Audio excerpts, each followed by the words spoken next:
Investir no KNCR11 vale a pena? Essa é a pergunta que a gente vai responder no vídeo de hoje. Eu já fiz um vídeo anteriormente comparando o CDI com o Verita, que é um VRTA11, que é um fundo imobiliário indexado ao IPCA. O fundo de hoje ele é indexado ao CDI, essa comparação até mais interessante, né, da gente ver. E vamos lá para o vídeo. Então a gente vai partir do relatório gerencial aqui do KNCR. Então, vou fazer a apresentação rápida do fundo. Ele tem mais de 5 bilhões de valor de mercado, quase 6. O patrimonial está em 100,98, cota mercado 100,90, então está bem próximo. A média de liquidez diária dele quase 14 milhões, uma liquidez excelente o fundo. E ele tem as carteiras dele, né, a taxa média do fundo é de CDI mais 2,4. Tá? Então, quando fizeram quando colocaram aqui esses valores, foi o fechamento, né? Então, o valor da cota atualmente aqui está em 100,28. E o dividend yield dele, 13,62. Né? Então, esse foi o último dividend yield comparado ao preço da cota. Então, como o preço da cota ela varia mercado, o retorno ele também vai variar um pouco. Então, posição ao final do período. Ao final de setembro, o KNCR tinha alocação em relação ao patrimônio de 105% nos ativos-alvo, que é indexado ao CDI. Mas por que mais de 100%? Porque em 5% são operações compromissadas reversas, que é uma forma de você se alavancar em fundo de papel. Você dá ativos como garantia, pega um dinheiro emprestado e faz uma alocação. Então, em vez de você alocar 100% capital, você aloca 105%. A taxa média aqui, como a gente viu, CDI mais 2,4. Então, os dividendos referentes a setembro foi de 1,10 por cota e deu 110% da taxa do DI, né, do CDI. Foi 110% do CDI esse dividendo, esse rendimento. Se você fizer a comparação descontando o imposto de renda do CDI, né, da taxa Selic lá do CDI, aí esse valor vai para 130% do CDI. Porque quando você investe, né, em alguma coisa indexada ao CDI, um CDB 100% do CDI, você tem que pagar imposto. Então, muda essa taxa. Esse fundo aqui, né, como ele não paga imposto, ele é incentivado, ele busca 100, 100 e poucos por cento do CDI, que a gente vai ver na distribuição, só que, como ele não paga imposto, ele é equivalente a 120, 120 e pouco, quase 130% do CDI. Então, ele é um fundo que paga um rendimento acima do CDI. Então, as expectativas do mercado indicam que a Selic deve se manter em um patamar próximo de 2 dígitos.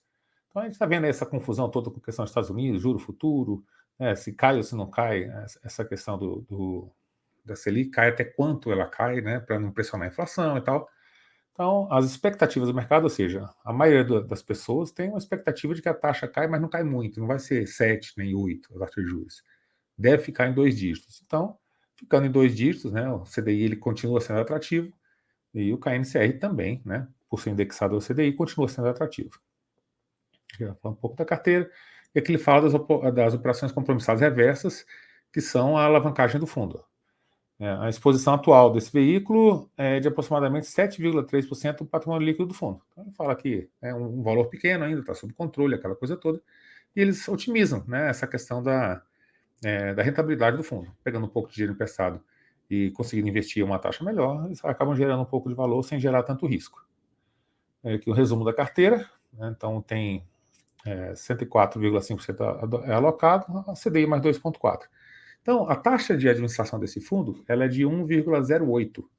Né? Então, aqui para cima ele fala um pouquinho da taxa de administração do fundo. Aqui, 1,08. Então, se você pega os 2,4 e diminui de 1,08, vai ficar 1,30 alguma coisa. Então, ele tem 1,30%, descontado já a taxa de gestão de administração, a mais do que o CDI. Então, é um fundo, né, que normalmente com essa taxa vai bater o CDI.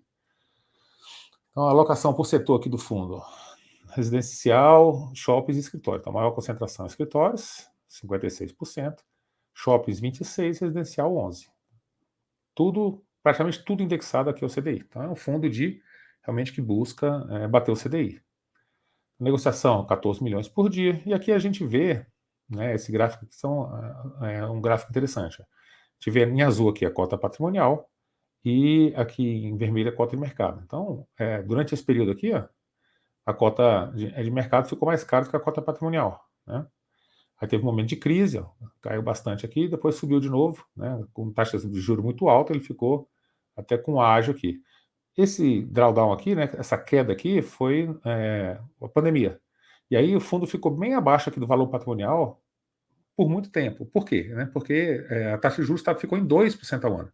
Então você ganhava 2% ao ano investindo em KNCR. Né? Então o pessoal penalizou muito, né, a cota dele, ficou em torno aqui de R$80, né, uma cota que normalmente o patrimonial dela é 100. Então ficou transitando com 20% de desconto durante todo esse período aqui, de 2020 até comecinho aí, finalzinho de 2021, começo de 2022. Então quem comprou aqui, quando a taxa de juros começou a subir muito, olha só, a subida aqui que você pega aqui, né, estando posicionado num ativo, né, que é indexado ao CDI. Subiu a taxa da Selic, ele dispara para cima, e aqui ficou, né, perto aqui, ó, da taxa da cota patrimonial também, e agora mais recentemente também abaixo da cota patrimonial, ou seja, com desconto, transitando com desconto. Quando você compra a cota com desconto, né, o seu retorno é maior.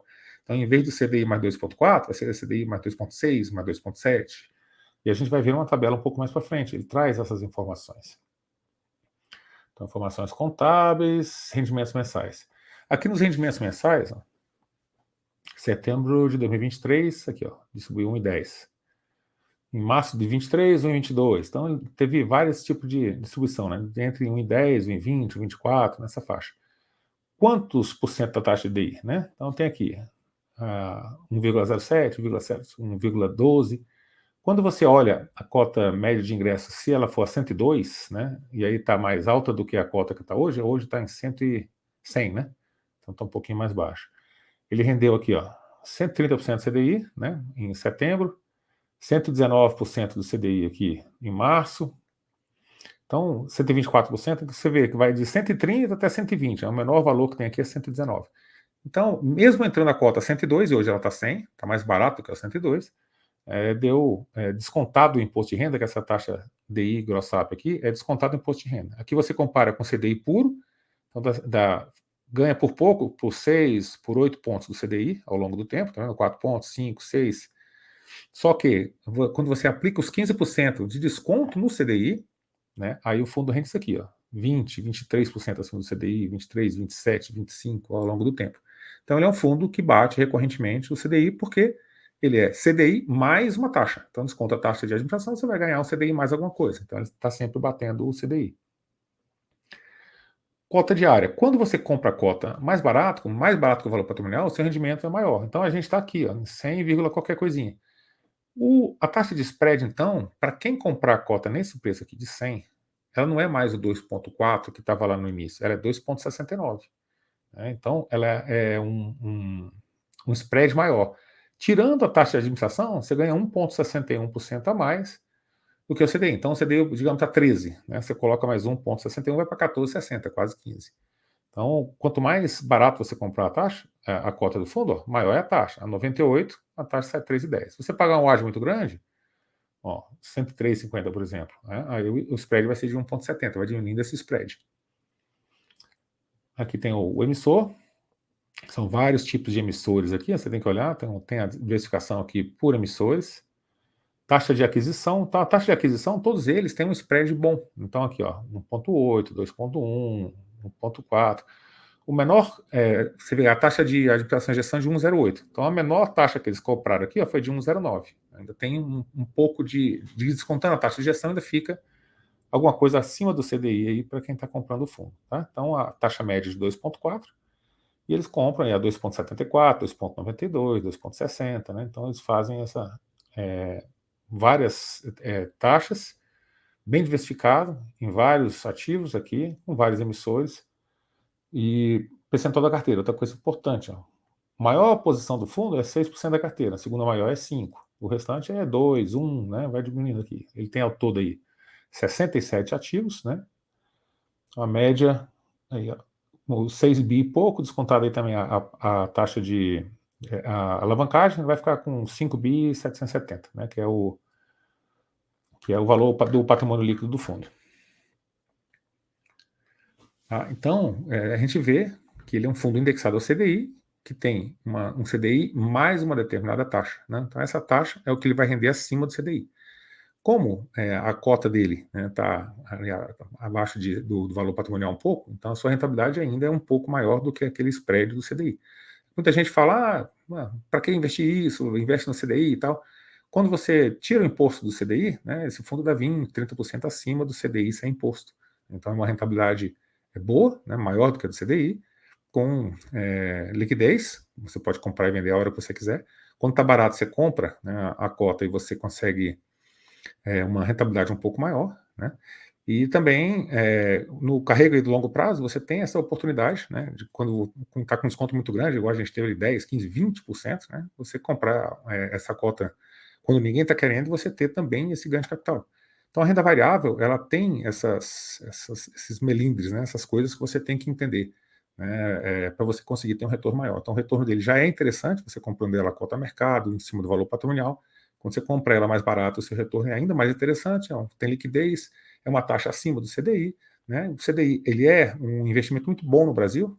Por quê? Porque historicamente a gente tem a taxa de juros alta e a gente é o país da renda fixa. Então, quando você tem um investimento com bastante liquidez, bem diversificado, paga um pouco acima do CDI, ele é um rendimento muito bom também. Né? Então, esse é o vídeo de hoje. Espero que vocês tenham gostado. Né? Se você gostou, deixa aí o like, se inscreve no canal, deixa um comentário aqui embaixo. A gente tem também as nossas carteiras recomendadas, o link vai ficar aqui embaixo do vídeo, né? Carteira recomendada de fundo imobiliário, que eu faço acompanhamento da semana. Carteira recomendada também de FIP e de FIINFRA, que são outra classe de ativos que também tem distribuição mensal de rendimentos. Era isso que a gente tinha para hoje e até o nosso próximo vídeo.